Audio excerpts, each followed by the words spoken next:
Hello, I'm Martin Fogg. It's been said that Republicans are all about money and power, that Republicans don't care about people. Well, I'm here to tell you that nothing could be further from the truth. Take myself as an example. I used to be selfish and unconcerned with the plight of the unfortunate. That's back when I was a floppy-fingered liberal trying to fight the power. I strutted and roared and shook my fist in gestures of defiance, but it was all just a silly pose. It was just my pathetic way of dealing with the fact that my world was empty and without meaning. I was a nobody, a schmo, and so I adorned myself with the bloodied headband of the freedom fighter.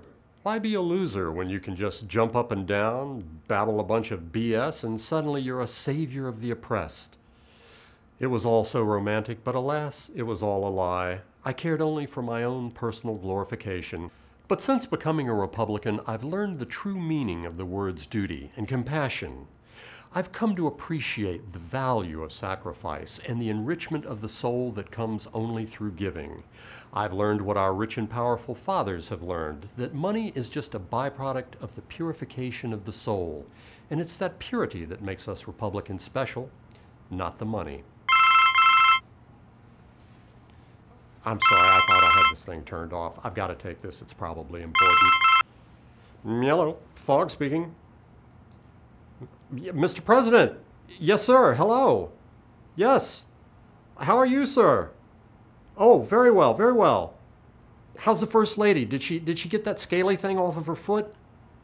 Oh, that's great, that's great. Well, I'm sorry, what's that? What am I wearing? Oh, well, I've got a lightweight wool 2-button Armani, white cotton piqué with barrel cuffs, and got this really nice silk. What? Yes, sir. I am wearing underwear. Yes, sir. Calvin Klein, I think. Briefs. How about you, sir?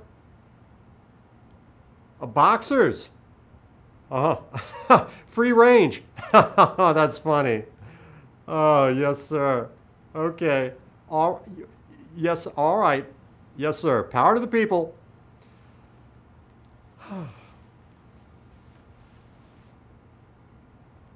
I'd like to relate to you an incident that took place not long ago. It happened one chilly morning as I was walking down the street, trying to gather myself together after the previous evening of excess. Yes, I was suffering the ill effects of too much heaven the night before. My mouth was dry, my thoughts in disarray, and I had the most horrendous headache. It was as though a jackhammer had decided to take up residence in my post-anterior amygdala. I kept thinking to myself, why must I experience this trauma? Why does my head betray me? And I was feeling so sorry for myself until I met a man who had no head. He was standing alone, looking as though maybe he could use a hand. I said to him, "Excuse me, man, but where's your head?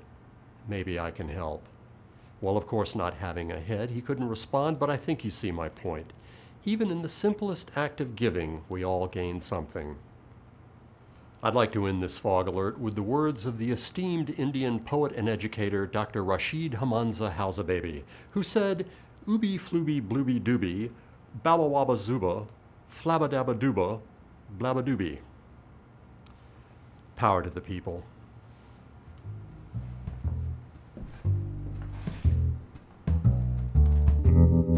Monday morning, 8 a.m. Back to the grind. I read a few pages of Burroughs while the coffee's brewing. Slide the paper from its yellow condom. Catch up on the neighborhood killings.